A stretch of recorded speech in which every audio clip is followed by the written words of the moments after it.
Então, ó, o atendimento educacional especializado, ele pode acontecer fora do espaço escolar. Nesses casos, certificada a frequência do aluno mediante relatório do professor que atende. Então, ela pode acontecer em classe hospitalar, por exemplo, se o aluno está hospitalizado por algum motivo, então ele pode ser atendido dentro do hospital. Sabe aquelas crianças que às vezes estão com alguma doença, acontece alguma coisa e ela fica muito tempo hospitalizada, fica internada durante muito tempo, então ela pode receber esse atendimento educacional especializado no hospital, tá? Então, a gente chama de classe hospitalar. Da classe hospitalar, tanto pode ter o AEE, quanto as matérias comuns, tá? Então, também, se for requisitado na escola, eles mandam o professor para dar as matérias para esses alunos lá. Desculpa, gente. Amém. Na casa? E tem essa pergunta. Não, domiciliar. Domiciliar não, hospitalar, mas domiciliar também tem. Tá? Não tem tempo, né? Não. Prolongando até conforme a necessidade. Mas é muito difícil acontecer isso. Não é difícil acontecer, acontece. Uhum. Tá? E ambiente domiciliar. Então, assim, ó, se a criança está impossibilitada, por exemplo, a criança é autista ou tem algum tipo de deficiência e ela está sofrendo está passando por um período, por exemplo, que ela não aceita sair de casa, tá? Com síndrome do pânico, por exemplo. E ela tem a questão hospitalar e tem a, tipo, deficiência. Essa criança, ela pode receber tanto as aulas em casa, quanto ela pode receber também um atendimento educacional especializado. Já aconteceu também na rede estadual de ensino, a gente já teve, na prefeitura também já teve, tá? Então, o aluno, ele não pode ir para a escola, então existe um atestado médico, um laudo médico, justificando por que essa criança não pode frequentar a escola. Aí é disponibilizado o professor. Só que daí o professor, ele não vai atuar, por exemplo, se for da rede municipal, que é um professor regente, vai um professor para dar as matérias e um professor do AEE.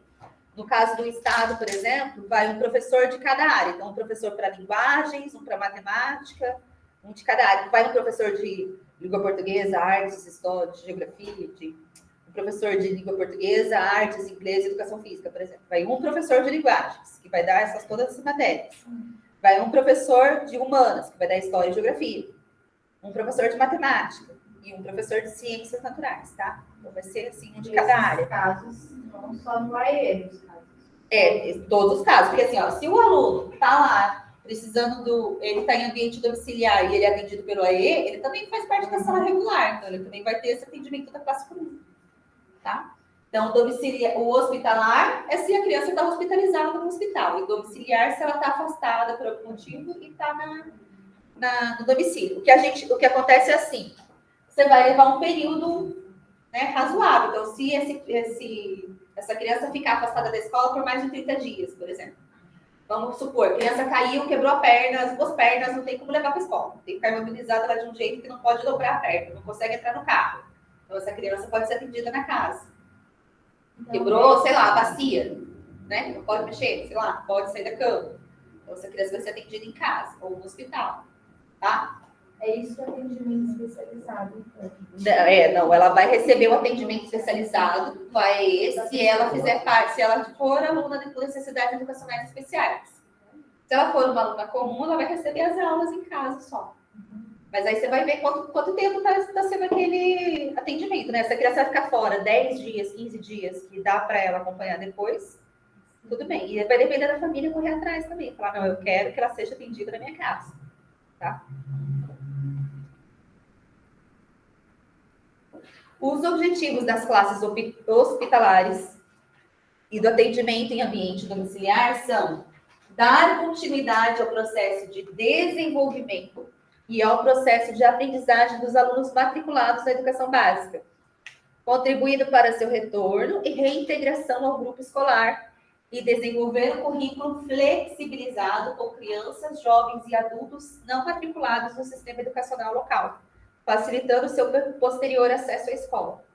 Então, a criança está lá hospitalizada, nunca foi matriculada na escola porque ela está lá fazendo tratamento de câncer, por exemplo.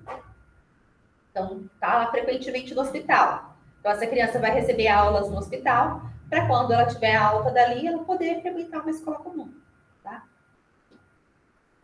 Nesse caso, aí especifica como que os pais fazem essa solicitação? Aqui dentro das diretrizes, não, mas tem uma legislação específica para isso.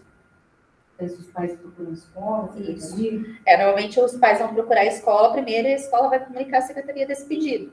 Daí eles têm que fazer um pedido por escrito, né? Um pedido, uma solicitando, anexar o atestado médico de por que essa criança está afastada da escola e por que ela precisa desse atendimento hospitalar ou domiciliar.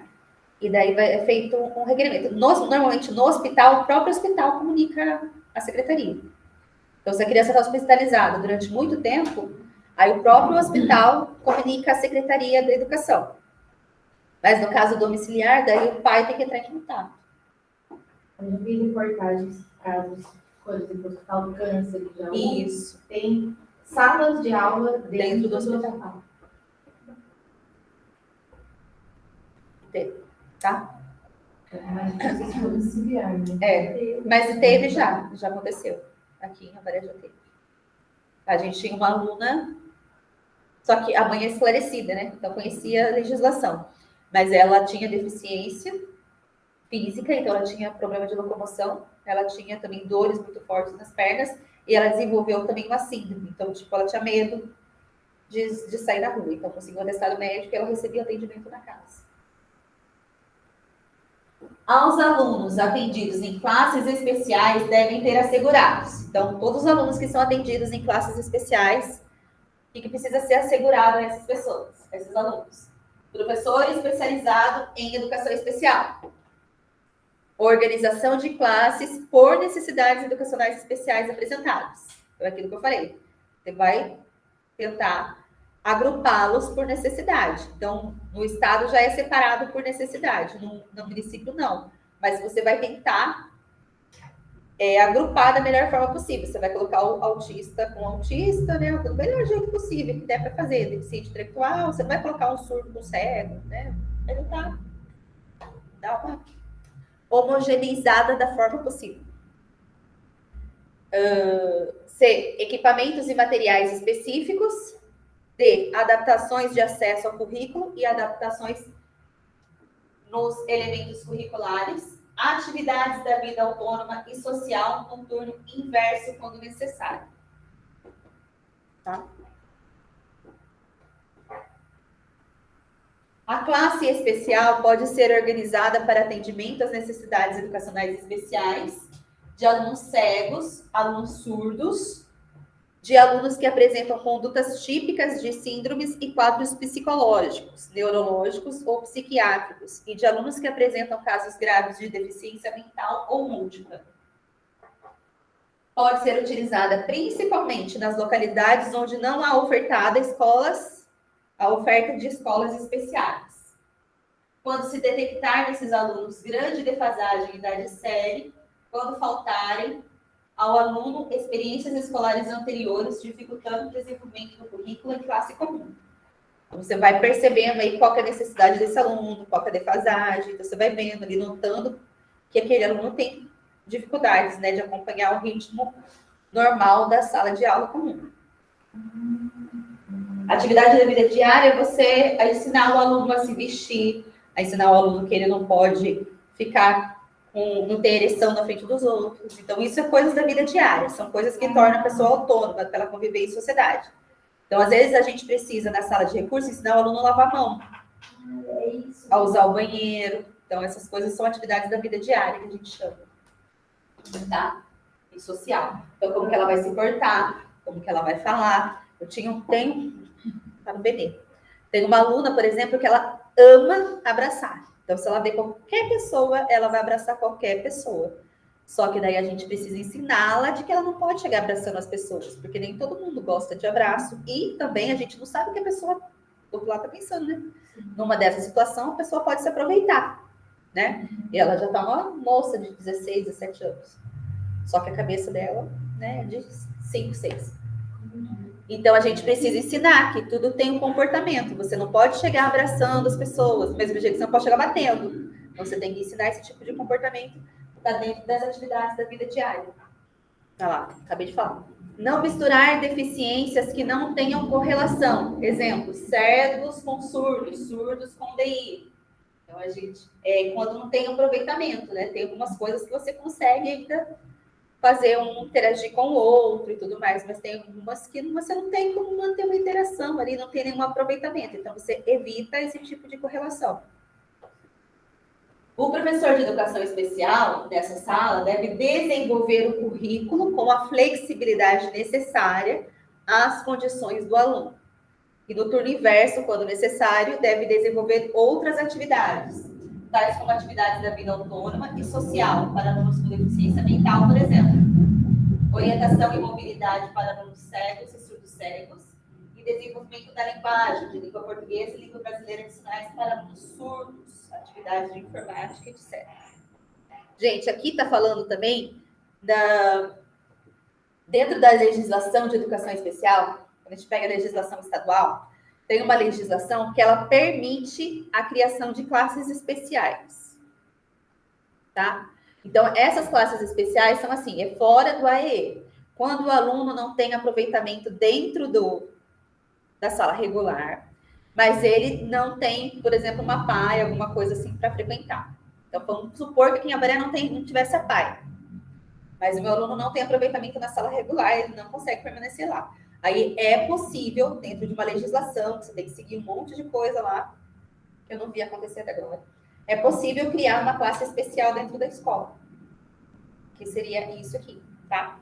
Mas, é que nem eu falei, é uma legislação especial que você tem que seguir um monte de coisa lá, então tem que ser eliminada toda e qualquer chance desse aluno frequentar a sala regular. Mas aí todo o processo. Todo o processo que você tem que fazer. Então, assim, e aqui foi para a PAI, porque que aqui existe a PAI. Então, vamos pensar numa cidade que não existe, por exemplo, a PAI. Então, dentro dessa realidade, que os alunos não têm aproveitamento, que não conseguem ter nenhum desenvolvimento, aí pode ser criada uma classe especial. Então, daí vai ser, quem vai atender essa classe especial é o professor especializado de educação especial. E no contraturno, esse aluno também vai ter o atendimento. Ele vai ter duas vezes, como se fosse um regular e uma EI, tá? É isso que está falando aqui. É a mesma coisa. O que acontece, às vezes, com essas crianças que estão no município e não frequentam, é aquilo que eu falei da terminalidade. Lembra que eu falei que antigamente, quando o aluno que terminava o ensino médio, parava de receber o auxílio? Então, muitas delas ainda têm assim na cabeça, de que o aluno não pode ir para frente, porque senão ele para de receber a aposentadoria. Então, eles não querem que passe de ano por isso. E daí quando vai para a PAI, fica quanto tempo, assim? Ao longo da vida. Ao longo da vida. Ao longo da vida. É igual mas tem que ir até o fim do ano. Então, eu não sei como é que está a legislação hoje, se está aceitando. Eu sei disso que faz uns 3, 4 anos atrás. Depende do caso. Precisa fazer uma avaliação, tem que ter uma documentação, tem que ter laudo, para ver a... Tem crianças menores de 5 anos que vão para a PAI. Então, é o caso da menininha da Barra. Tá? Então, deu para entender aqui? Então, a questão dos alunos que precisam de intérprete, de braille e tudo mais. Atividades de informática, questão de linguagem.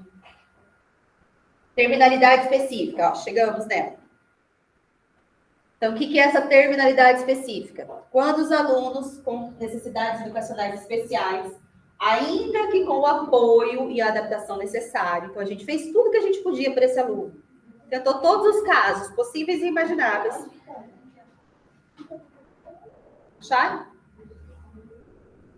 Xoju. Pulou. Não. Pulou? Não pulou, não? Acho que não. Não. Pulou sim. Pulou. Pulou uns 4. 5. Pulou. Cadê, gente?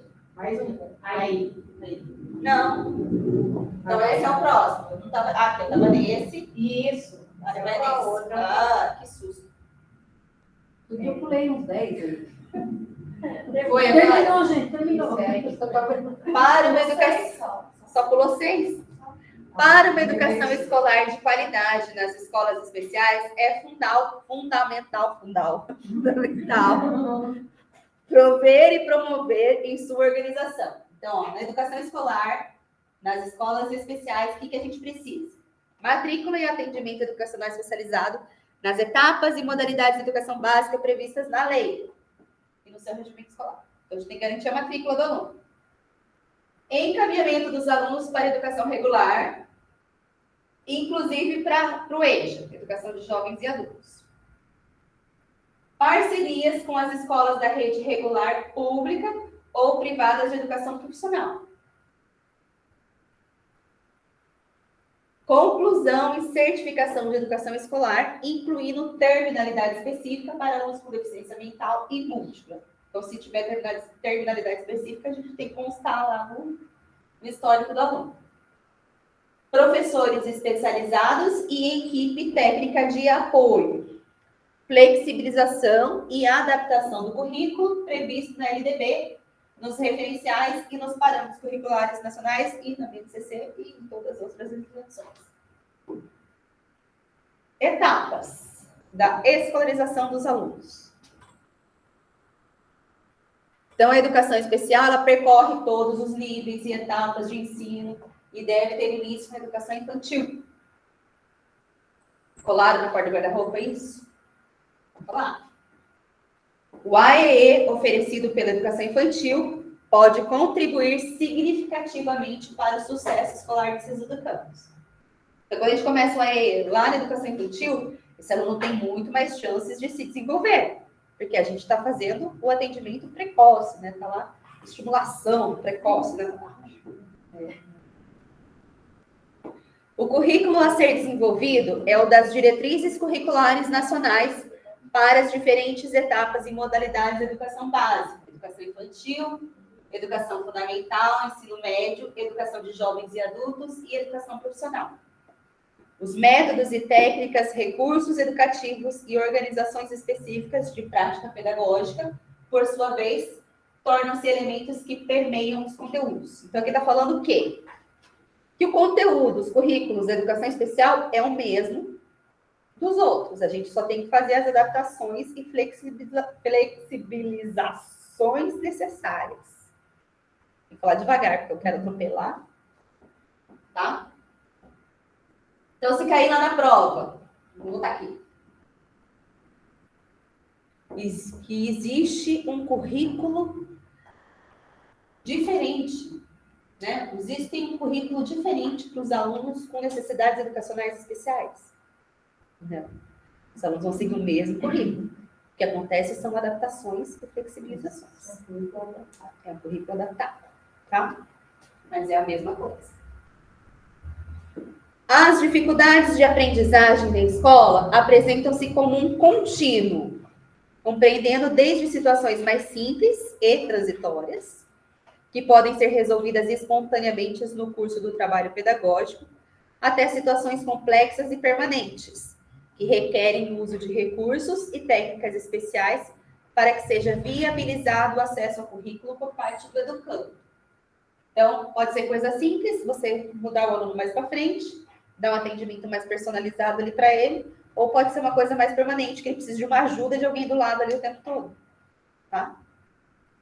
Atender a esse contínuo de dificuldades requer respostas educativas adequadas, que abrangem graduais e progressivas adaptações de acesso ao currículo, bem como adaptações de seus elementos. Então, aqui está falando da adaptação curricular. Quais são as adaptações que a gente vai fazer para que esse aluno consiga acompanhar? Tudo bem?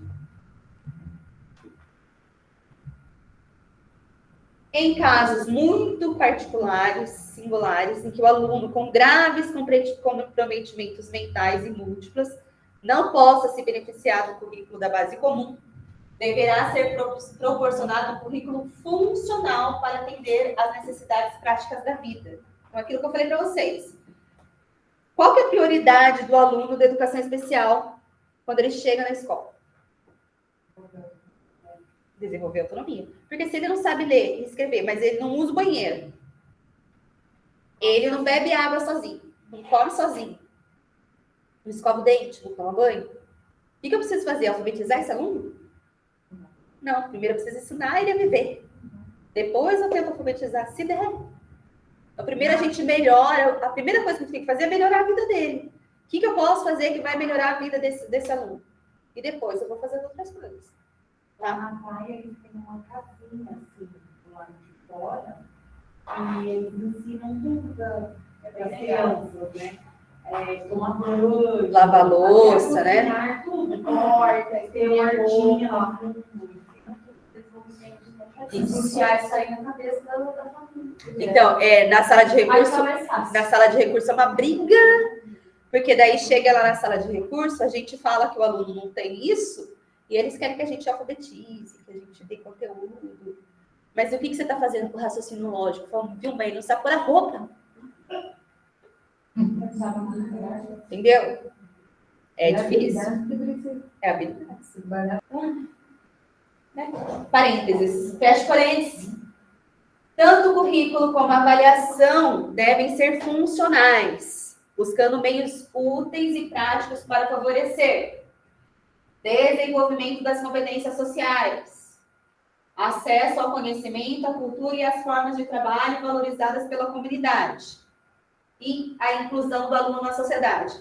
Aí eu tinha os meus alunos lá, eu falava assim, aquele mesmo aluno que eu contei para vocês do episódio lá da professora, ele começou a trabalhar no Lava Rápido. Aí ele veio todo contente me falar, professora, eu tô trabalhando no Lava Rápido. Falei, então, peraí, vamos sentar aqui.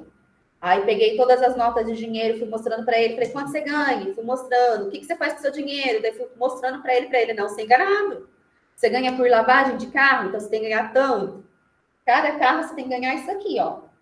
Porque é isso que a gente tem que ensinar. Habilidades da vida, então ele tem que aprender a lidar com dinheiro. Então foi isso que eu passei a ensinar para ele. Ele é da aula de recursos. Ele era da sala de recursos. Eu atendia ele na sala de recursos. Chegamos na terminalidade específica.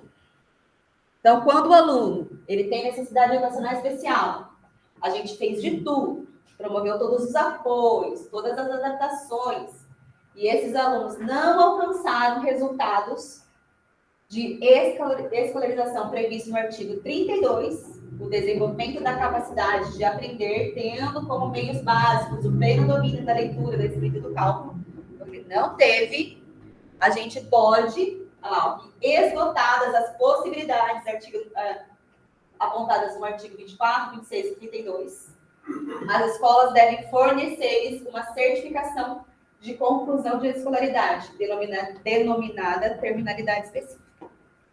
Só que é burocrático, já falei para vocês. Então, precisa de muitos relatórios, muita análise. Os professores têm que deixar tudo documentado para poder ter essa terminalidade específica. Eu nunca vi acontecer. E eu estou há 10 anos na sala de recursos. E nem vai acontecer.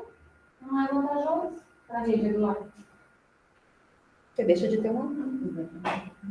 Dois, né? Duas matrículas. Duas matrículas. Tá? Por isso que nenhuma rede regular quer perder o aluno, por causa das duas matrículas. Das duas matrículas. Por isso que é uma briga contar.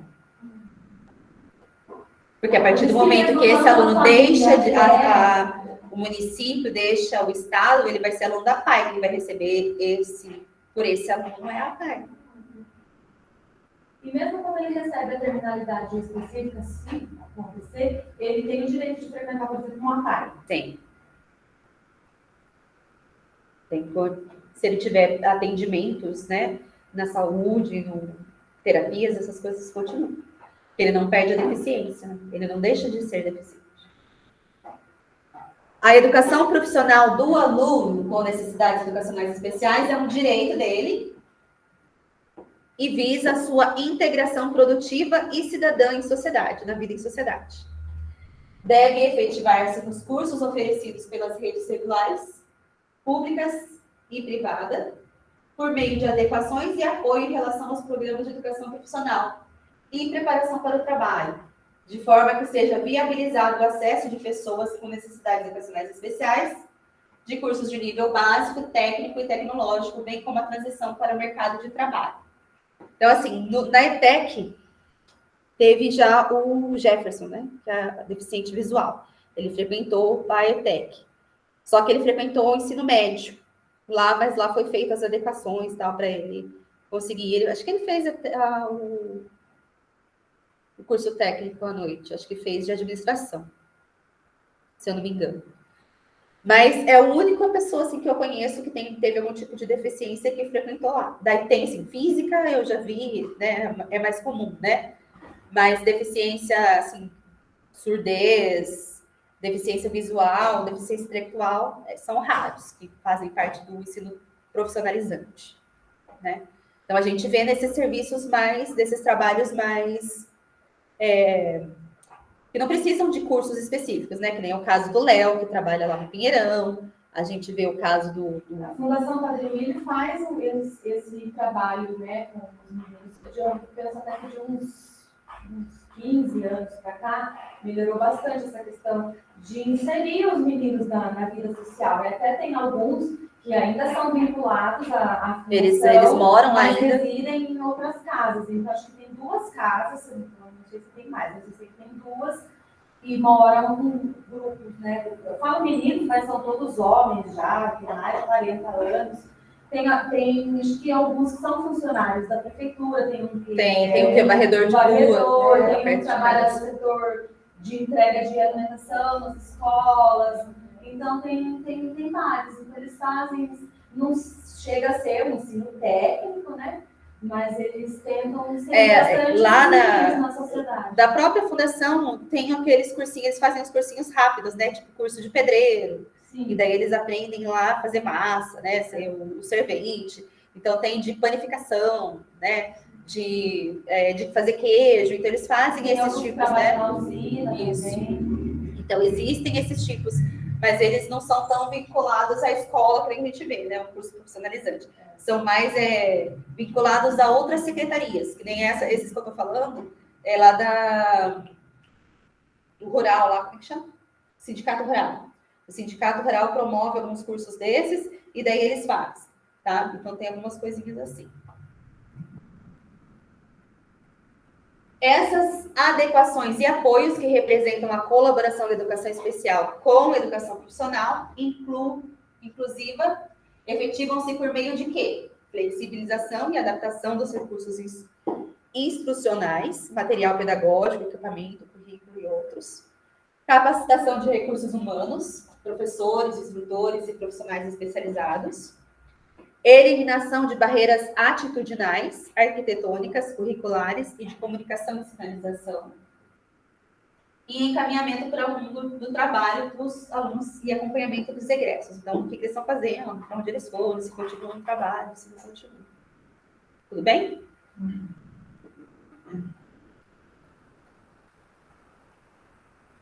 As escolas da rede de educação profissional podem realizar parcerias com as escolas especiais. Então, pode acontecer essas parcerias. Aqui no interior é mais difícil da gente ver escola especial.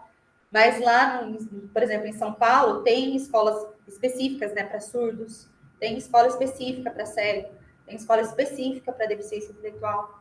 Então, daí é feita essas parcerias que os alunos podem ter com as escolas, né? Pode ter curso profissionalizante dentro dessas escolas, por exemplo. Lá tem. Daí, no caso, por exemplo, dessas escolas, daí o aluno estuda na escola regular e no contraturno, em vez de ir no AEE, ele vai para essa escola. Tá? Para essas escolas especiais que fazem esses atendimentos. Nos artigos 3º e 4º do decreto 2.208 de 97, contemplam a inclusão de pessoas em cursos de educação profissional de nível básico, independente de escolaridade prévia, além dos cursos de nível técnico e tecnológico. Assim, os alunos com necessidades educacionais especiais também podem ser beneficiados, qualificando-se para o exercício de funções demandadas pelo mundo do trabalho.